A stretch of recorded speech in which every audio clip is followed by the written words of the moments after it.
आज की कहानी है सास का झूठ। लखनऊ शहर में रमोला नाम की औरत रहती थी। उसके 5 बेटे थे। पांचों बेटे अब जवान हो गए थे और शादी लायक हो गए थे, इसीलिए रमोला को उनकी शादी की चिंता होने लगी थी। एक दिन उनका खानदानी पंडित एक अर्चना नाम की लड़की का रिश्ता लेकर आता है। वो उसके बेटे अशोक के साथ शादी करने के लिए कहता है, तो रमोला भी बिना देर किए पंडित जी को हाँ कर देती है। फिर अशोक और अर्चना की शादी हो जाती है।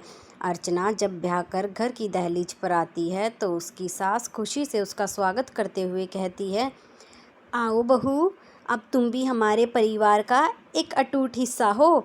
अपने पैरों से कलश गिराकर इस घर में प्रवेश करो। तुम्हारे शुभ कदम पड़ते ही क्या पता मेरे बाकी 4 बेटों की भी शादी जल्द ही हो जाए। फिर अगले दिन रमोला एक साड़ी लेकर अपने बहू के कमरे में जाती है और बहू से कहती है, बहू, ये लो बेटा, मैं तेरे लिए साड़ी लेकर आई हूँ। तू ही मुँह दिखाई में ये साड़ी पहन लेना। गांव की सारी औरतें आएंगी तेरी मुँह दिखाई में। तू सुंदर दिखनी चाहिए। देख, मैं तेरे लिए साड़ी लाई हूँ, यही साड़ी पहनना तू। इस पर अर्चना कहती है, माँ जी, जो मेरी मम्मी ने साड़ी दी है, क्या मैं वो मुँह दिखाई पर पहन लूँ? तो इस पर उसकी सास कहती है, बहू, पहले तू वो साड़ी मुझे दिखा। अगर हल्की हुई तो मैं बिल्कुल नहीं पहनने दूंगी। मुझे लगा कि साड़ी मुँह दिखाई में पहनने लायक है, तभी पहनने दूंगी। फिर अर्चना अलमारी की तरफ मुड़ती है और वो साड़ी निकालकर अपनी सास को दिखाती है। तो रमोला की आंखें फटी की फटी रह जाती हैं और वो अपनी बहू अर्चना से कहती है, अरे बाप रे, इतनी सुंदर साड़ी कितने की ली बहू ये? तो अर्चना बताती है, माँ जी, पूरे 40,000 की है। मेरी माँ ने मेरी मुँह दिखाई के लिए ही खरीदी थी। कहा था अपनी मुँह दिखाई पर पहनना, बहुत सुंदर लगेगी। तो इस पर रमोला कहती है, ठीक है बहू, ठीक है, ऐसा कर, पहन कर तू नीचे आ जा। गांव की औरतें आती ही होंगी। थोड़ी देर बाद अर्चना वो साड़ी पहनकर नीचे चली जाती है, जहां गांव की औरतें उसका इंतजार कर रही थी। वो जब उसे बनारसी सिल्क की साड़ी पहने देखती हैं तो देखकर हैरान रह जाती हैं। उनमें से एक ममता नाम की औरत कहती है, अरे वाह रमोला बहन, तूने अपनी बहू को कितनी सुंदर साड़ी दी है मुँह दिखाई पर। आज तक मैंने किसी की बहू को इतनी महंगी और सुंदर साड़ी पहने हुए नहीं देखा।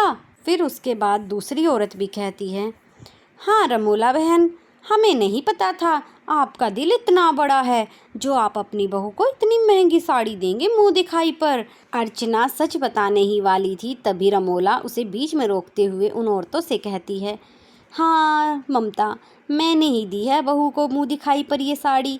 वो क्या है ना, घर की सबसे बड़ी और पहली बहू है, तो इतना तो बनता ही था। इस तरह रमोला सब औरतों के सामने झूठ बोल देती है और अर्चना को भी चुप रहने के लिए कहती है।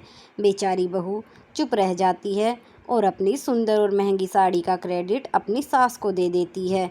गांव की औरतें अर्चना की खूबसूरती के साथ साथ रमोला की भी तारीफ़ करती हैं, क्योंकि वो तो ये सोच रही थी कि रमोला ने ही अपनी बहू को इतनी महंगी साड़ी दी है, इसलिए रमोला का दिल कितना बड़ा है। ऐसे ही दिन बीतते हैं। फिर रमोला के दूसरे बेटे की शादी तमन्ना से हो जाती है और फिर रमोला अपनी बड़ी बहू के पास जाती है और कहती है, बहू, मुझे तुझसे एक काम था। वो क्या है ना, तमन्ना की कल मुँह दिखाई है और कहीं उसने वो तेरी बनारसी साड़ी से हल्की साड़ी पहन ली तो गांव की औरतें कहेंगी कि बड़ी बहू को तो इतनी महंगी साड़ी दे दी तूने रमोला, और छोटी बहू को इतनी सस्ती साड़ी दी है। अब उन्हें थोड़े ही पता है कि वो साड़ी तेरी थी। तो इस पर अर्चना कहती है, ठीक है माँ जी, अभी लाई। और वो साड़ी निकाल कर लाती है और बड़े ही भरे मन से अपनी सास को देती है। फिर रमोला वो साड़ी ले जाकर अपनी छोटी बहू तमन्ना को देते हुए कहती है, बहू, ये ले, ये साड़ी हमारी खानदानी साड़ी है। कल मुँह दिखाई में तो यही साड़ी पहनना, बड़ी बहू ने भी यही पहनी थी और अब ये तुझे पहननी है कल। तो इस पर तमन्ना कहती है, ठीक है माँ जी, मैं कल यही साड़ी पहन लूँगी। और वाकई में माँ जी, ये साड़ी तो बहुत सुंदर है। तभी रमोला का दूसरा बेटा भी कमरे में आ जाता है और कहता है, माँ, खानदानी साड़ी? हमने तो पहले अपनी दादी से कभी नहीं सुनी खानदानी साड़ी की कोई बात। तो इस पर रमोला मुँह चिढ़ाते हुए अपने बेटे से कहती है, तू कोई उनकी बहू था जो तुझे बताएगी खानदानी साड़ी के बारे में? और इतना कहकर वो अपने बेटे की ज़ुबान बंद करा देती है और उसके बाद वो साड़ी तमन्ना को देकर वहाँ से चली जाती है। फिर अगले दिन तमन्ना वो साड़ी पहनकर मुँह दिखाई के लिए तैयार हो जाती है तो गांव की औरतें फिर से आती हैं और तमन्ना को उस साड़ी में देखकर हैरान रह जाती हैं और ममता फिर से कहती है, अरे रमोला बहन, ये तो वही साड़ी है ना बड़ी बहू की, जो तूने उसे मुँह दिखाई पर दी थी। इस पर तमन्ना कहती है, नहीं आंटी जी। तो रमोला बीच में ही उसकी बात काटते हुए कहती है, तो चुप रह बहू, तुझे कुछ नहीं पता। और वो ममता से कहती है, नहीं ममता, ये वो साड़ी नहीं है। दरअसल मैंने अपनी पांचों बहुओं के लिए एक जैसी साड़ी बनवा के रखी है। एक साड़ी 40,000 की है और पांचों बहुओं के लिए मैंने पहले से ही एक जैसी साड़ी इसीलिए बनवा के रखी ताकि कोई सी भी बहू मुझे ये ना कह सके कि मेरी सास ने मुझे तो हल्की साड़ी दे दी और मेरी देवरानी या जेठानी को महंगी साड़ी दे दी। पांचों की एक जैसी साड़ी कर दी मैंने तो इस बात पर तमन्ना सोचती है, अरे ये माँ जी झूठ क्यों बोल रही हैं? ये साड़ी तो खानदानी साड़ी है, फिर माँ जी झूठ बोल क्यों रही हैं? और इस दुविधा के कारण मुंह दिखाई के बाद वो अपनी जेठानी अर्चना के कमरे में जाती है और उससे सारी बात पूछती है तो अर्चना उसे सारी बात बता देती है। तो इस पर तमन्ना अर्चना से कहती है, दीदी लेकिन माँ जी की तो ये गलत बात है, वो क्यों झूठ बोल रही हैं? और ऐसे कब तक झूठ बोलेंगी? साड़ी तो दी आपकी माँ ने और सारा क्रेडिट वो ले रही हैं। चलिए सासू माँ से चलकर बात करते हैं।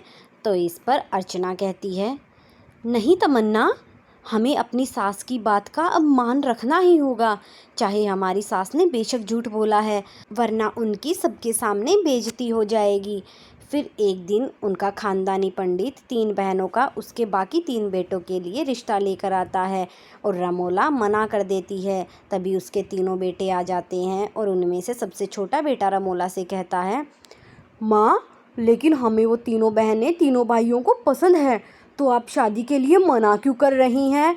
तभी तमन्ना नीचे नीचे बुदबुदाते हुए कहती है, क्योंकि माँ जी के पास 3 बनारसी साड़ियाँ नहीं है ना, इसलिए।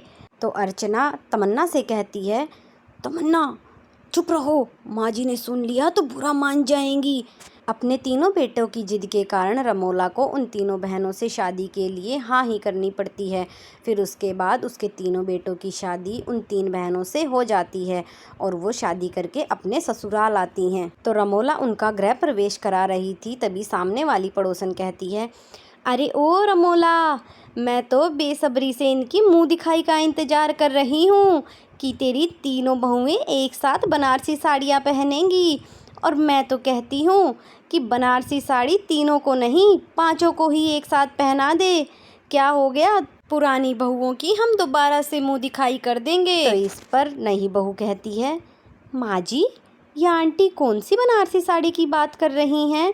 तो इस पर तमन्ना कहती है, अरे खुशबू, तुम्हें नहीं पता, माँ जी ने हम 5 बहुओं के लिए 5 बनारसी साड़ियाँ तैयार करवा रखी हैं।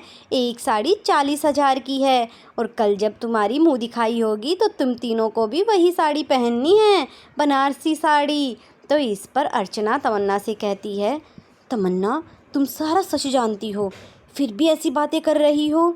तो इस पर तमन्ना अर्चना से कहती है, दीदी, सच तो एक दिन सबके सामने आना ही है, झूठ बोलकर कब तक माँ जी सच छिपाएंगी? और वो पड़ोसन भी बाहर से आवाज़ लगाती है, हाँ रमोला, ऐसा करना, कल 5 बहुओं को वही साड़ी पहना देना। हम तेरी 5 बहुओं को उस साड़ी में देखने के लिए बेताब बैठे हैं। तो रमोला अपने आप से कहती है, अरे ये लक्ष्मी भी मुझे मरवा के छोड़ेगी। फिर उसके बाद अगले दिन 5 बहुएं आपस में बात कर रही थी। नई बहुएं तो अपनी सास से बनारसी साड़ी मिलने का इंतज़ार कर रही थी। तभी उनके कमरे में उनकी सास रमोला आती है और कहती है, अर्चना बहू, मुझे माफ़ कर दे, मुझसे गलती हो गई कि मैंने तेरी माँ की दी हुई साड़ी को अपनी साड़ी बता दिया, लेकिन अब झूठ तो बोल दिया। पर बेटा, मेरे पास अब इतने पैसे नहीं हैं कि मैं तुम 5 बहुओं को वो बनारसी साड़ी दिलवा सकूं।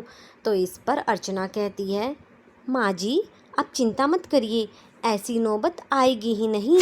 तो रमोला हैरानी जताते हुए कहती है, क्या मतलब बहू?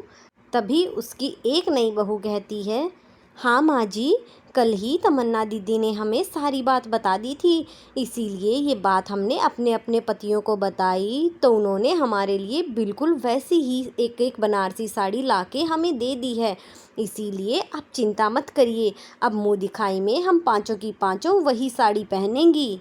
और माँ जी, अब हम पाँचों की पाँचों कल मुँह दिखाई में वही साड़ी पहनेंगी और आपकी बेइज्जती भी नहीं होगी। अपनी बहुओं की समझदारी देखकर रमोला को बड़ा गर्व होता है, लेकिन साथ ही वो कसम भी खाती है कि आगे से कभी झूठ नहीं बोलेगी, क्योंकि उसे समझ आ गया, एक झूठ को छुपाने के लिए फिर दूसरा झूठ, दूसरे को छुपाने के लिए तीसरा। अगले दिन पांचों बहुएं वही सेम बनारसी साड़ी पहनकर सभी गांव वाली औरतों के सामने आ जाती हैं। पांचों की पांचों बहुत सुंदर लग रही थी। पांचों बहुओं को एक जैसी साड़ी में देखकर रमोला की इज्जत पर दाग लगने से बच जाता है और फिर खुशी खुशी पांचों बहुओं की मुँह दिखाई हो जाती है।